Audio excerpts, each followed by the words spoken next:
അസ്സലാമു അലൈക്കും വറഹ്മത്തുള്ളാഹി. അൽഹംദുലില്ലാ വസ്സലാത്തു വസ്സലാമു അലാ റസൂലില്ലാ വഅലാ ആലിഹി വസഹ്ബിഹി അജ്മഈൻ അമ്മാ ബഅദ്. സത്യവിശ്വാസികളെ, നമുക്കറിയാവുന്നതുപോലെ ഒട്ടേറെ അനുഗ്രഹങ്ങൾ, അള്ളാഹു നൽകിയ ഒട്ടേറെ അനുഗ്രഹങ്ങൾ അനുഭവിക്കുന്നവരാണ് നമ്മളെല്ലാവരും. എന്നാൽ അതിലേറ്റവും പ്രധാനപ്പെട്ട 4 അനുഗ്രഹങ്ങൾ അർബഉൻ മൻ ഉത്തിയഹുന്ന ഫഖദ് ഉത്തിയ ഖൈറും മിനദ് ദുനിയ വഫിൽ ആഖിറ. 4 അനുഗ്രഹങ്ങൾ അത് ഒരാൾക്ക് നൽകപ്പെട്ടാൽ ഇഹലോകത്തിലും പരലോകത്തിലുമുള്ള ഏറ്റവും ഉത്തമമായത് അയാൾക്ക് ലഭ്യമായി എന്ന് നബി സല്ലല്ലാഹു അലൈഹി വസല്ലം പഠിപ്പിക്കുന്നുണ്ട്. അതിൽ ഒന്നാമത്തെ വിഷയമാണ് ഖൽബുൻ ഷാക്കിർ അഥവാ നന്ദിയുള്ള ഹൃദയം. രണ്ടാമത്തേത് ലിസാനുൻ ദാക്കിർ അഥവാ അള്ളാഹുവിനെ സ്മരിക്കുന്ന നാവ്. മൂന്നാമത്തെ വിഷയം ബദനുൻ അലൽ ബലാഗി സ്വാബിറുൻ, പരീക്ഷണങ്ങളിൽ ക്ഷമ അവലംബിക്കുന്ന ശരീരം. നാലാമത്തത് സൗജത്തുൻ ലാ തബ്ഗീഹി ഖൗനൻ ഫി നഫ്സിഹ വമാലിഹി, സ്വന്തം ശരീരത്തിലും ഭർത്താവിൻ്റെ ധനത്തിലും വഞ്ചന ഇഷ്ടപ്പെടാത്ത ഭാര്യ.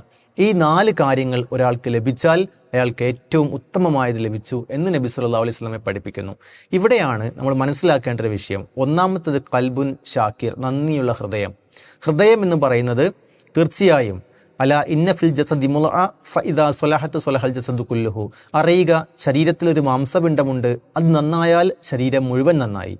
ഫഇദാ ഫസദത്ത് ഫസദൽ ജസദു കുല്ലുഹു, അത് മോശമായാൽ ശരീരം മുഴുവൻ മോശമായി. അല വഹിയൽ ഖൽബ്, അതത്രേ ഹൃദയം.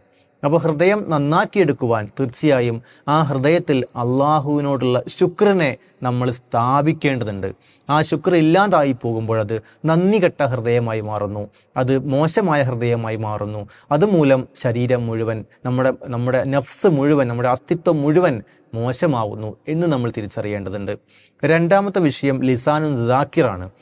അവിടെ നമുക്ക് കാണാൻ കഴിയും, പ്രമാണങ്ങൾ കൃത്യമായി പഠിപ്പിക്കുന്നു, ലാ യസ്തഖീമു ഈമാനു അബ്ദി ഹത്താ യസ്തഖീമു ഖൽബഹു, ഒരു മനുഷ്യൻ്റെ ഖൽബ് നേരെയാകുന്നത് വരെ അവൻ്റെ ഈമാൻ ഒരിക്കലും നേരെയാവുകയില്ല.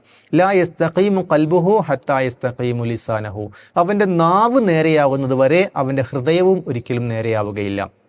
അപ്പോൾ നേരത്തെ സൂചിപ്പിച്ച ഖൽബുൻ ഷാക്കിർ ലഭിക്കണമെങ്കിൽ, ഹൃദയം നേരെയാവണമെങ്കിൽ, ഹൃദയത്തിൽ ഈമാൻ ഉണ്ടാവണമെങ്കിൽ തീർച്ചയായും അവൻ്റെ നാവ് നേരെയാവണം.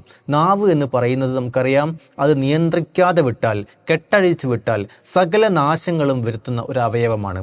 ആ നാവ് കൃത്യമായി ഉപയോഗിക്കും എന്ന് നമ്മൾ ഉറപ്പ് നൽകുകയാണെങ്കിൽ തീർച്ചയായും നമുക്ക് സ്വർഗം ലഭിക്കുമെന്ന് നബി സല്ലല്ലാഹു അലൈഹി വസല്ലം ഉറപ്പ് നൽകാം എന്ന് നമുക്ക് കാണാൻ കഴിയും, എന്ന് ഹദീസിൽ വന്നത് നമുക്ക് കാണാൻ കഴിയും.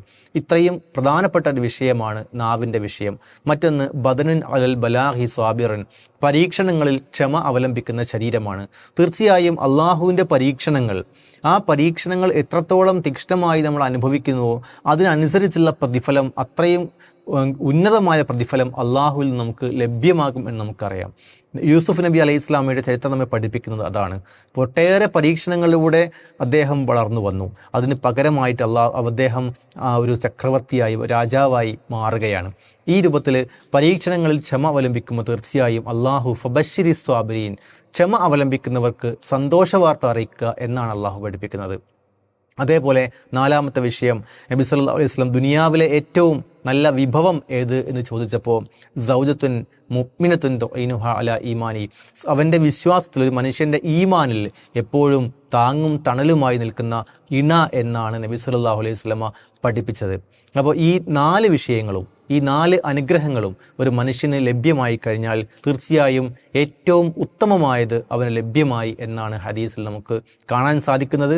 അതുകൊണ്ട് നന്ദിയുള്ള ഒരു ഹൃദയവും, അതേപോലെ എപ്പോഴും അള്ളാഹുവിനെ സ്മരിക്കുന്ന നാവും, പരീക്ഷണങ്ങളിൽ ക്ഷമ അവലംബിക്കുന്ന ശരീരവും തീർച്ചയായും നമുക്കുണ്ട് എന്ന് നമുക്ക് ഉറപ്പുവരുത്തേണ്ടതുണ്ട്. അള്ളാഹു നമുക്ക് തൗഫീക്ക് നൽകുമാറാവട്ടെ.